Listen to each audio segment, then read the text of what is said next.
मालिक साहब, क्या वाकई हालात बदल रहे हैं? क्या वाकई कोई बर्फ़ में तब्दीली, बर्फ़ में जमी हुई बर्फ़ पिघल रही है, या सिर्फ सुहेल आफरीदी हमें बदले बदले लग रहे हैं? नहीं, देखिए, 1 फरवरी बड़ा डिसाइडिंग फैक्टर होगा। अगर 8 फरवरी को कोई बदमज़गी नहीं होती, अगर 8 फरवरी सुकून से गुजर जाता, और लग तो यही रहा है कि सुकून से गुजरेगा, बिकॉज खुद पीटीआई ने भी टोन डाउन कर दिया सारा मामला। उन्होंने भी अब कह दिया कि जी मशल बरदार रैलीज होंगी, और वो ज़्यादा हमें पेशावर और उनके स्ट्रॉन्ग बेस पे नज़र आएंगी।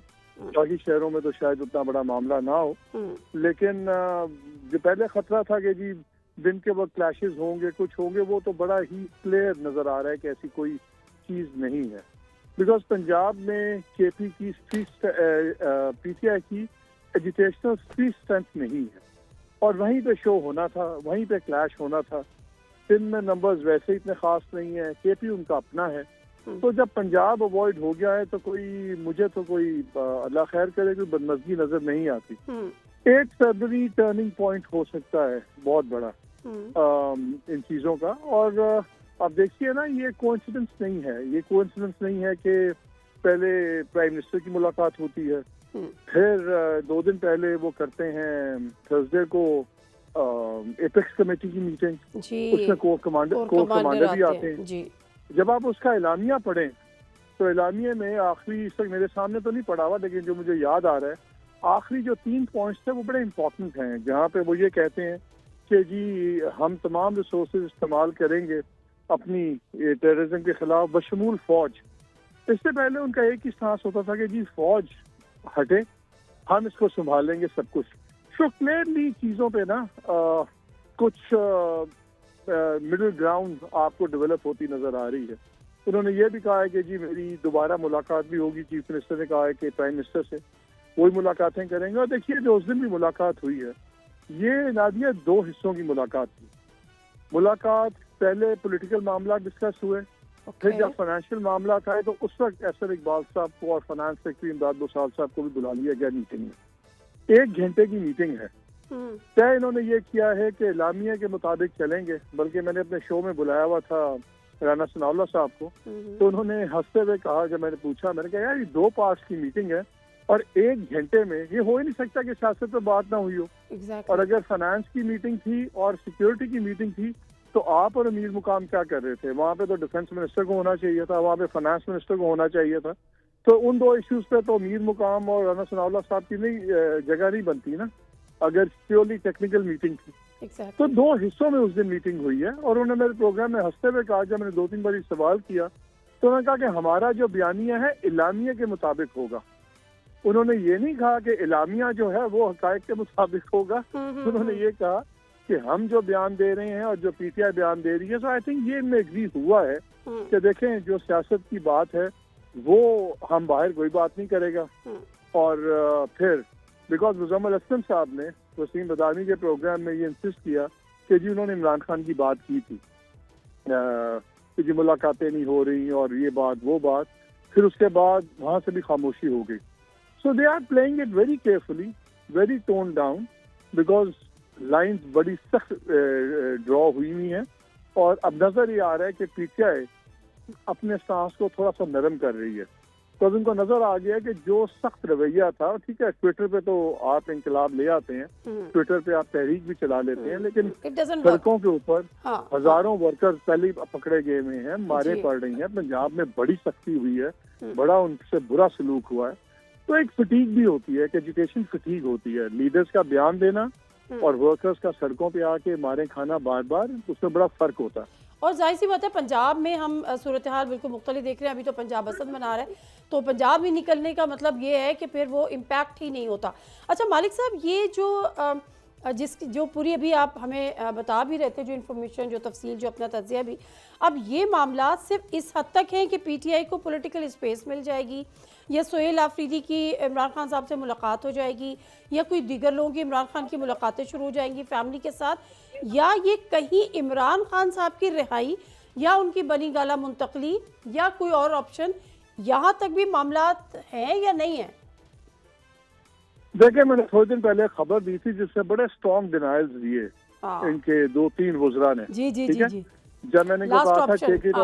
टेक इट और लीव इट ऑफर आई है कि आप पार्लियामेंट्री कमेटीज में दोबारा आए, आप पार्लियामान में बैठें, आप जो ऑफिशियल चीजें हैं as a role as chief minister with federal government उसको आप बहाल करें, और उसके बाद फिर हम दे, और अगर 1 फरवरी के बाद कोई ज्यादा बड़ी कोई ये तहरीक का उस तरह का सीरियस नहीं शुरू होता तो फिर चीजें आहिस्ता आहिस्ता आगे बढ़ेंगी।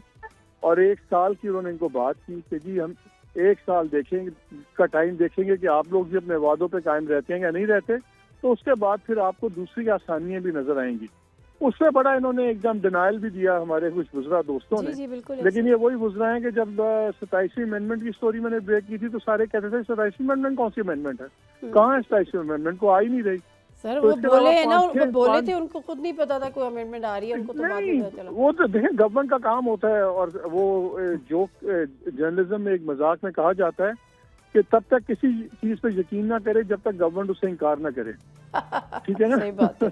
सो दे ऑलवेज से नहीं 27वीं नहीं आ रही, जब 28 का कहा कि 28वीं नहीं आ रही, उस दिन राणा सुनारा साहब ने भी कंफर्म किया कि जी अगर हमारा कंसेंसस हो गया 18th अमेंडमेंट की कुछ चीजों पे तो हम बजट से पहले 28वीं ले आएंगे। मार्च का सुन भी रहे हैं। जी जी, तब आप इनसे पूछ लें, आज भी कहेंगे 28वीं नहीं आ रही।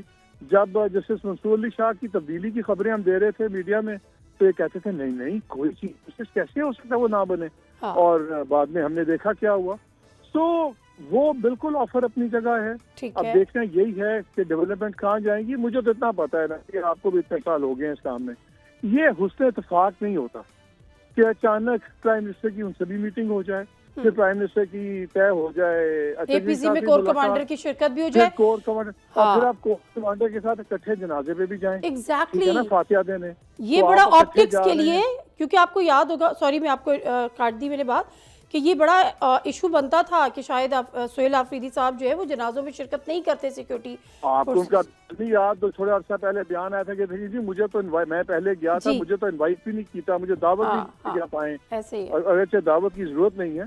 लेकिन एकदम एक मीटिंग हो जानी, फिर उसके अंदर आप मीटिंग छोड़ के आप जाते हैं, फातिहा खानी करते हैं, फिर वापस आके मीटिंग होती है, ये बहुत बड़े चेंजेस हैं। नॉर्मल सोसाइटीज में बड़े चेंजेस नहीं है, फिर वो पिक्चर सोशल मीडिया की ज़िंदगी भी बनती है, ये बहुत बड़े चेंजेस हैं। लेकिन फिर हवा में ऐसे नहीं होते। मेरा सवाल फिर वही है, इन तमाम चीजों में इमरान खान साहब के लिए क्या नरमी है? सॉरी नरमी कोई नहीं है फ्रैंकली, ये कुछ महीनों पे मुहीत होगी। अगर ये अगले कोई 5-6 माह चीजें इसी कोर्स पे चली, डगर पे के चले, वो अपने बयानबाजी करते रहे, ये अपनी बयानबाजी करते हैं, लेकिन ग्राउंड के ऊपर कोई बहुत बड़ी अगर डिस्ट्रक्शन नहीं किसी के लिए कॉज करेगा। और सबसे बड़ी बात, अगर इनका बयानिया टारगेटिंग बंद होगी फील्ड मार्शल की, देखें वो बहुत हेडलाइन है फौज के लिए और गवर्नमेंट के लिए। अब असल चीज वही हमें देखना है, अगर वहां पे आपकी टारगेटिंग कम हो गई और या खत्म हो गई, खासतौर पे खान साहब की जब मुलाकातें शुरू होंगी 8 फरवरी के बाद हो ही जाएंगी, कि उसके बाद क्या वो पर्सनलाइज टारगेटिंग होती है या नहीं होती। मेरे नजदीक वो जिसको कहते हैं ना वेदरकॉक, मेरे नजदीक पॉलिटिकल वेदरकॉक ये है कि क्या खान साहब के बयानिए में और उनकी टॉप पार्टी लीडरशिप क्या पर्सनलाइज टारगेटिंग बंद करेंगे या नहीं करेंगे। I think that will be a very big deciding factor. Very true, very true. Sir आखिरी सवाल, पीटीआई के अंदर जो ग्रुपिंग और ये सारी चीज़ें हम देख रहे हैं, आपका प्रोग्राम भी बड़ा चला जिसमें आपने मिशाल यूसुफजई और शेर अफजल मरवत साहब को बिठाया हुआ था। अब लोग पीटीआई के अंदर या कुछ दीगर भी जो लोग हैं वो खामोशी से भी हमें बता देते हैं कि जी पीटीआई जो है वो तो हाईजैक कर ली है अलीमा खानम साहिबा ने।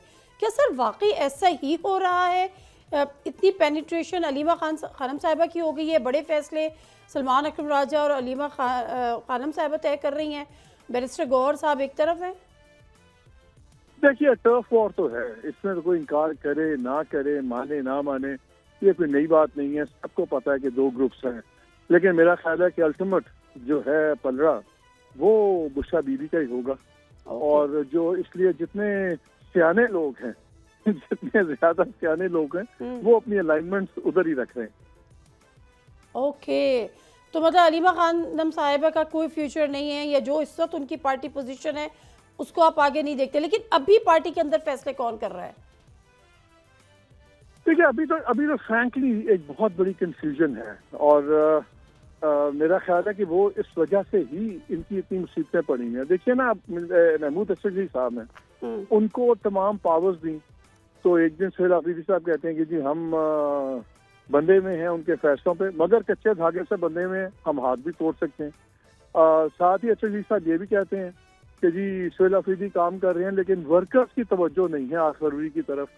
So nobody is happy with anybody. एक कंफ्यूजन है, और क्योंकि एक हैवी जिसको कहते हैं ना बड़े वजन वाली सियासत, पार्टी की लीडरशिप नहीं है। देखिए आप में से हम में से कौन जानता था गौर खान साहब को जब तक वो चेयरमैन अपॉइंट नहीं हुए?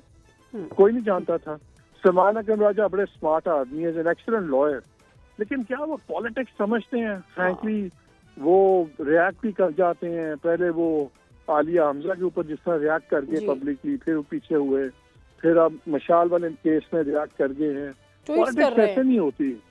पॉलिटिक्स पॉलिटिशियंस का काम है। इससे हेवी वेट पॉलिटिशियन मुझे बता दीजिए आप पीटीआई में कौन है? सारे तो साइडलाइन हो गए।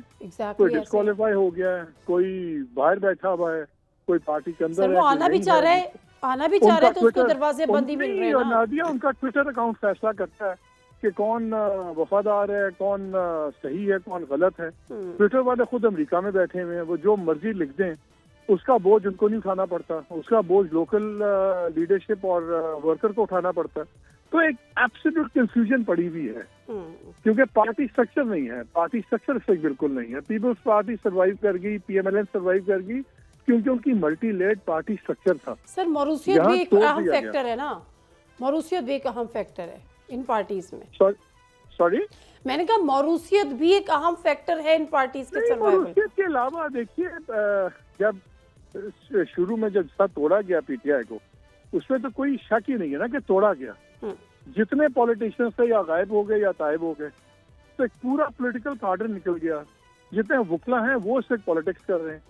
अब just because you are a brilliant lawyer doesn't mean that you're an astute politician also. Exactly. फर्क होता दोनों में। मालिक साहब आखिर में सिर्फ जाते जाते ये बता दें कि अगर शहबाज शरीफ साहब मुलाकात करते हैं सोहेल अफरीदी से, तो डेफिनेटली पिंडी के ग्रीन सिग्नल के बगैर नहीं कर सकते, ऑन बोर्ड होंगे। मियां नवाज शरीफ साहब क्या सोच रहे हैं? वो भी ऑन बोर्ड है इस तमाम तर चीज़ों में? देखिए, मियां नवाज शरीफ साहब का मेरा ख्याल है उस वक्त एक कॉन्फ्लिक्ट बनेगा। जो मेरी इत्तला तो ये है कि जो ऑफर किया गया था कि ठीक है हम अर्ली इलेक्शंस पे भी बात कर सकते हैं, थोड़ा बहुत 6 महीने साल पहले, वो भी एक चीज ऑन द टेबल है। मेरा ख्याल है अगर ये बात उस नहज तक पहुंचेगी तो फिर हमें नवाज शरीफ साहब नजर आएंगे। मेरा ख्याल है वो उसकी मुखालफत करेंगे, बिकॉज वो उनको होता है कि जी हमें बताए कोई ना। लेकिन for the time being right now at this level, अगले 6 माह 7 माह तो मुझे मियां साहब का किसी किस्म का इसमें कॉन्फ्लिक्ट है वो नजर नहीं आता बनता हुआ। सब्सक्राइब करें और बेल दबाएं ताकि कोई खबर रह न जाए।